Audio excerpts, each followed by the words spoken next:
Olá, eu sou o Marcos Ramon e nesse vídeo vou falar sobre a filosofia política e mais especificamente sobre argumentos elitistas e pluralistas dentro da filosofia política. Quando a gente usa o termo elitistas aqui, a gente está pressupondo uma divisão social que é estruturada entre uma elite e uma não elite. E para alguns autores, toda a sociedade se organiza assim, nessa divisão entre quem faz parte da elite e quem não faz.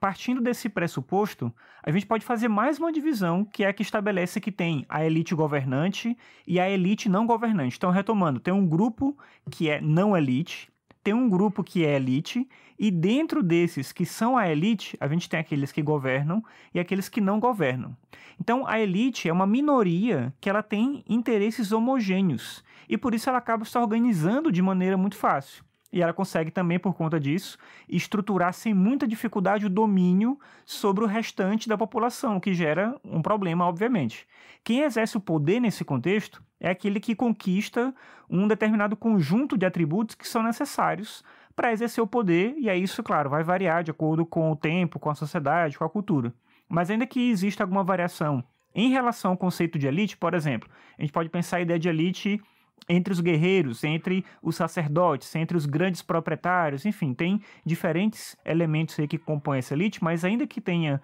essa variação,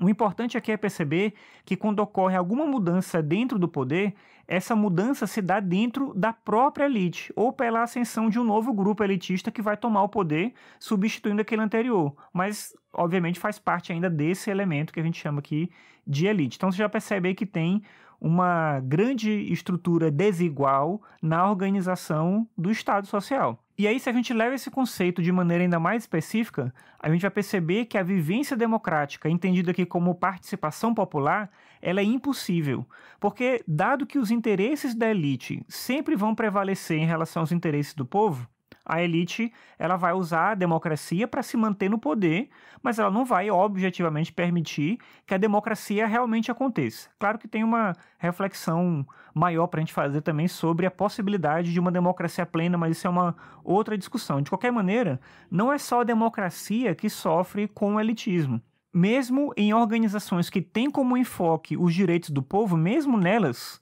se a gente pensar aí como exemplo, a gente tem as diversas correntes de ideologia socialista, mesmo nessas ideologias socialistas, surge também uma elite intelectual. E essa elite intelectual, por vezes, se incorpora à burocratização, por exemplo, das ações dentro do partido, e isso acaba gerando o distanciamento do povo e uma consequente centralização do poder. Então, o problema do elitismo não é só na questão política democrática, mas é na representação política como um todo, porque ela afeta toda e qualquer esfera do poder. E aí a gente tem como principais representantes dessa discussão sobre o elitismo Gaetano Mosca, o Vilfredo Pareto e o Robert Mitchell. Mas aí a gente tem uma outra teoria que ajuda a contrabalançar essa discussão, que é a teoria do pluralismo, e aí que tem como principal representante o Robert Dahl. Para ele, e também para os pluralistas em geral, porque todos eles são anti-elitistas, é necessário compreender o poder como um exercício que ele tem que ser descentralizado, ele tem que ser baseado na tomada de decisões.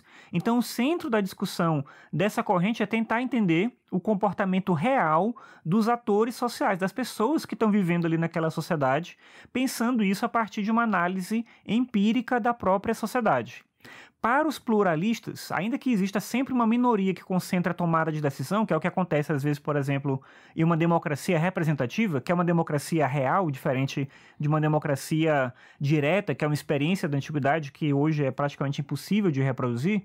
mas para eles a gente vai ter essa tomada de decisão concentrada eventualmente ali numa minoria, mas apesar disso, é possível ainda uma participação popular, pelo menos no aprimoramento desse espaço democrático, principalmente com o uso da ideia de que pequenos grupos podem interferir em ações locais, visando o aprimoramento desse todo que compõe a própria sociedade. E aí isso é chamado pelo Robert Dahl de regime poliárquico, que é essencialmente uma perspectiva voltada para a democracia representativa. Nesse modelo, o que se almeja é uma sociedade com diversos centros de poder, sendo que nenhum deles é soberano, logo nenhum deles é tirano, se a gente for pensar esse aspecto mais extremo do uso da força e do poder. E aí talvez seja um problema pensar a questão da praticidade disso, porque mais participação vai gerar também mais dificuldades para se operacionalizar determinadas ações. Mas esse é um custo do combate ao elitismo e, consequentemente, do combate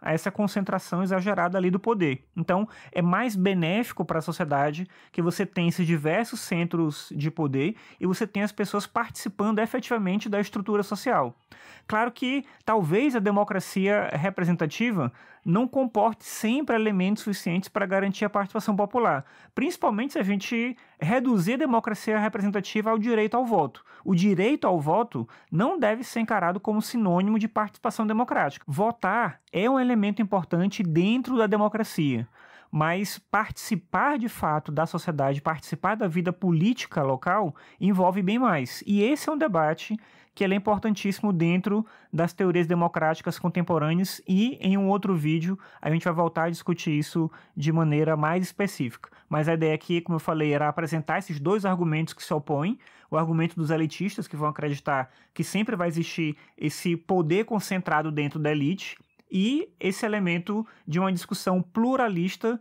que defende a ideia da democracia representativa como uma possibilidade de saída dessa estrutura toda baseada na concentração de uma minoria que detém sempre o poder, que é possível você ter uma representação de fato popular a partir dessa instauração de uma organização que acolhe a diversidade das opiniões e permite uma ação efetiva do todo da sociedade, que, enfim, essencialmente é a própria população que está ali naquele local, que vive, que se interessa pelo destino daquela sociedade. Bem, obrigado por você ter me acompanhado em mais esse vídeo, espero que você tenha gostado da discussão feita aqui, peço que você acompanhe os outros vídeos também aqui do Conexão Filosófica, que tem outras discussões na linha de política e outros temas da filosofia, e é isso, muito obrigado pela sua audiência, até a próxima, tchau.